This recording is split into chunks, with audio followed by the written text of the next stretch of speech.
Hello everyone, I'm back, it's just me. Mason's not here, he's dead in a ditch, he's not dead, he might be dead. Look, he's not here. But what I'm looking to do in this video is circle back around to that first The Batman trailer. Yes, we've already done a video. You may have seen it. I'll link it below if you haven't. That though was recorded almost instantaneously after the trailer dropped. And this is really an opportunity to go back and touch on some things, do a bit of a deep dive into some other stuff about this trailer and the universe that they're creating. This is actually broken down into topics. If you do want to jump to anything specifically, we got setting, Gotham City itself, villains, vehicles, the Batcave, sponsored content, the suit, comics this is based off, and the future of the franchise. If you could leave it like that, it'd be great. You don't have to, but again, Mason's dead. So if anything, just do it for him. Do it in his memory. Right, so this movie is set in the second year of Batman's career. He's about 1.5 years into crime fighting, and he's not very good at it. He's very raw, and through this movie, according to Matt Reeves, we're going to be experiencing the highs and lows of his career. The idea is that they're doing something new with this character.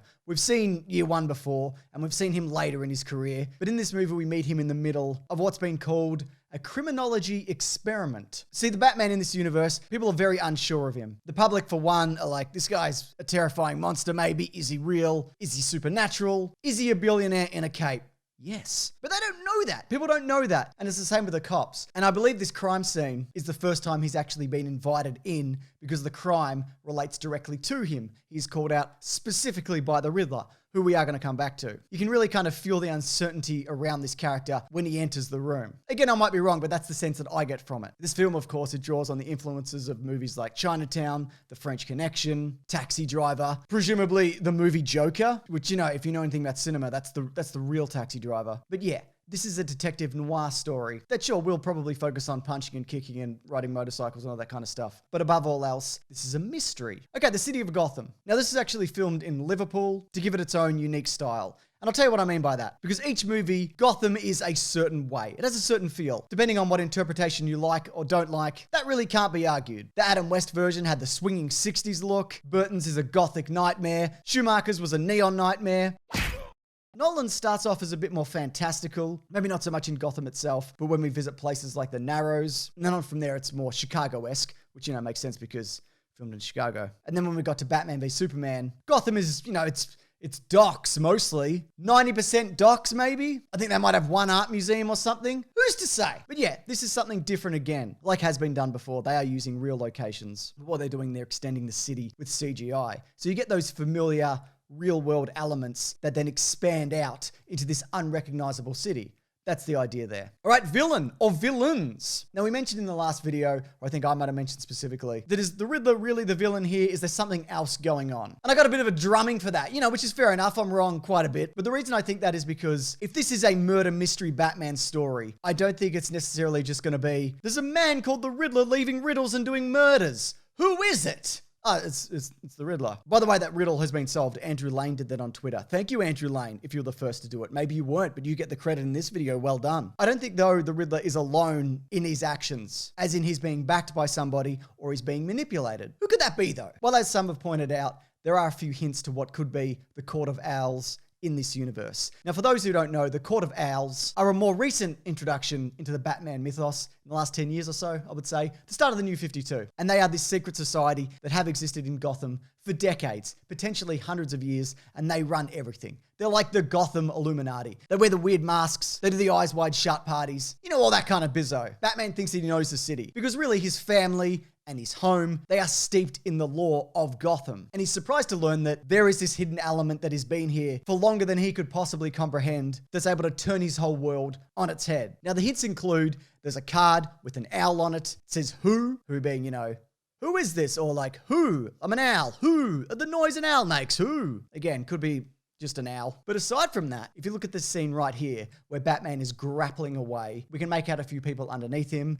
It looks like there's some cops running up the stairs. But this person right here, and again, this is very blurry and very in the background and whizzing past, that could be a Court of Owls mask. I guess what I'm trying to say is, in these movies, you do get your core villain a lot of the time, but there's often something else going on there. For example, in Batman Begins, the villain wasn't really the Scarecrow. I mean, he was a villain, but he was being manipulated by the actor Liam Neeson. And in The Dark Knight Rises, the villain wasn't really Bane. I mean, he was a villain, but you know what I'm saying. He was being manipulated again by Marianne Cotillard.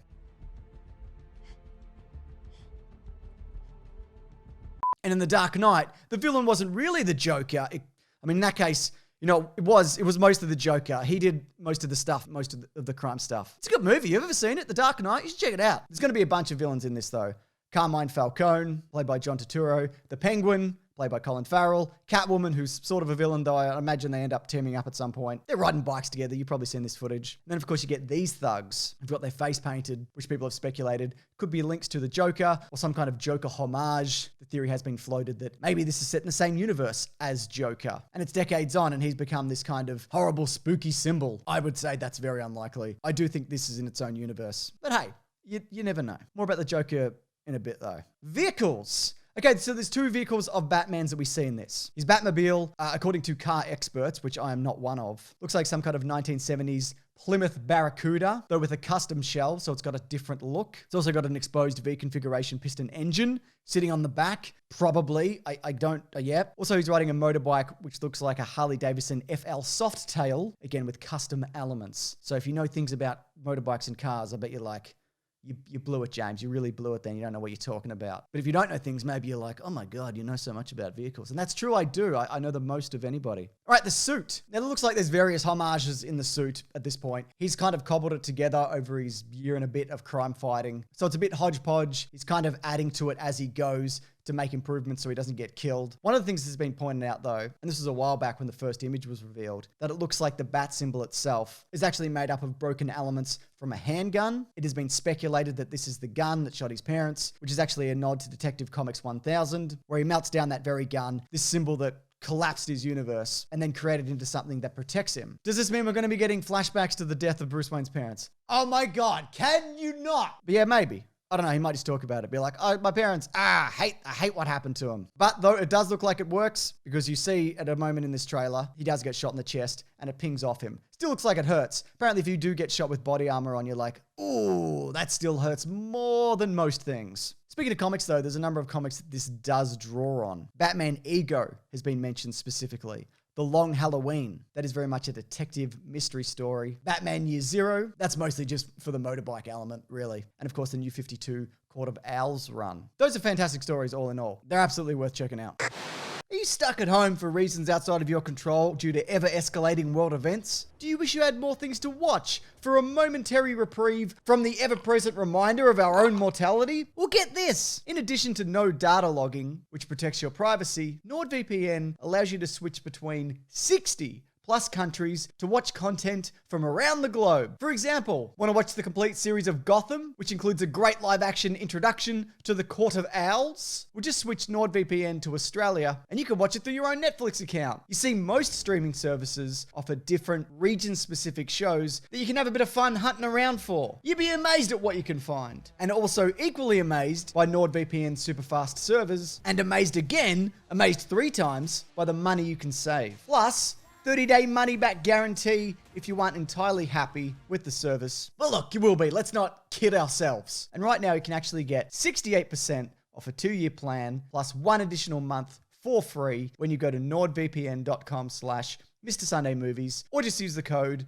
Mr. Sunday Movies. This special offer makes your subscription just $3.71 per month. That's nordvpn.com/Mr. Sunday Movies to take control of the internet again.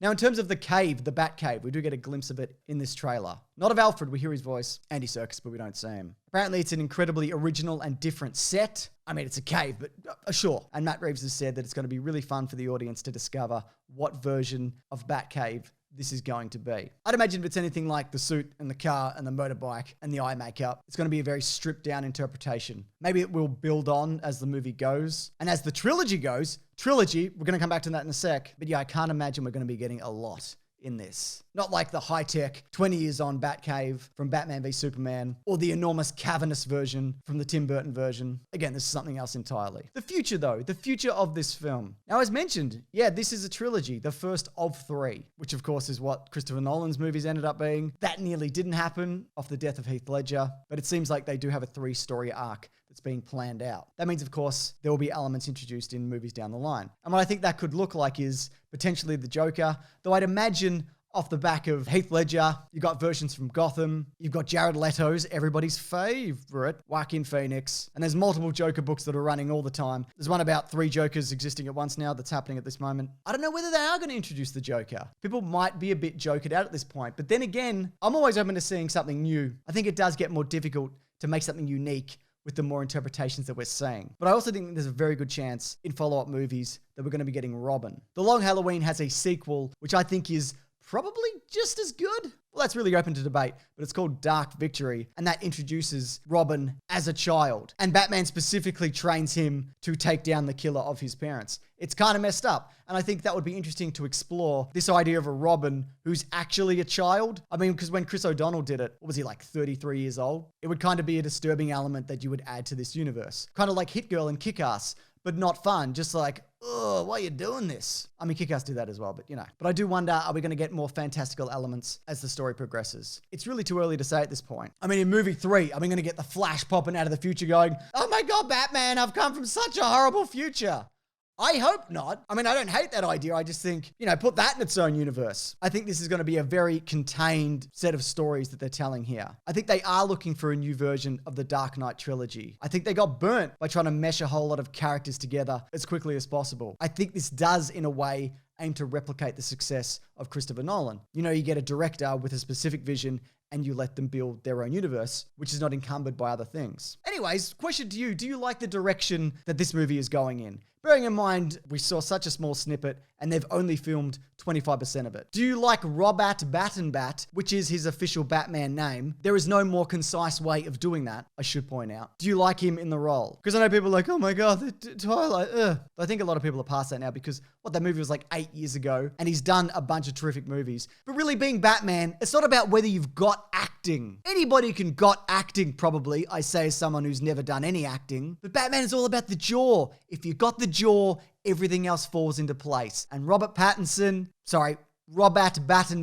he's mostly jaw. If you broke down his body to jaw percentage, I'd imagine him to be somewhere in the 60-40 area. 60 being jaw, by the way, just to clarify. Here's a pie graph. Anyways, I'd love to hear your thoughts on any of that. There's a bunch of videos linked below if you do want to check them out on some of the other DC Fandom reveals, the Suicide Squad, those video games, the Snyder Cut, that's coming. And of course, we have a podcast called The Weekly Planet where we talk movies and comics and TV shows. Hopefully Mason is back from the dead to appear in that. We cover the news of the week, then we do a topic. It's a good fun time. It's linked below. Maybe you like it. Maybe you won't. You won't know unless you try it. All right, but thanks for watching this video.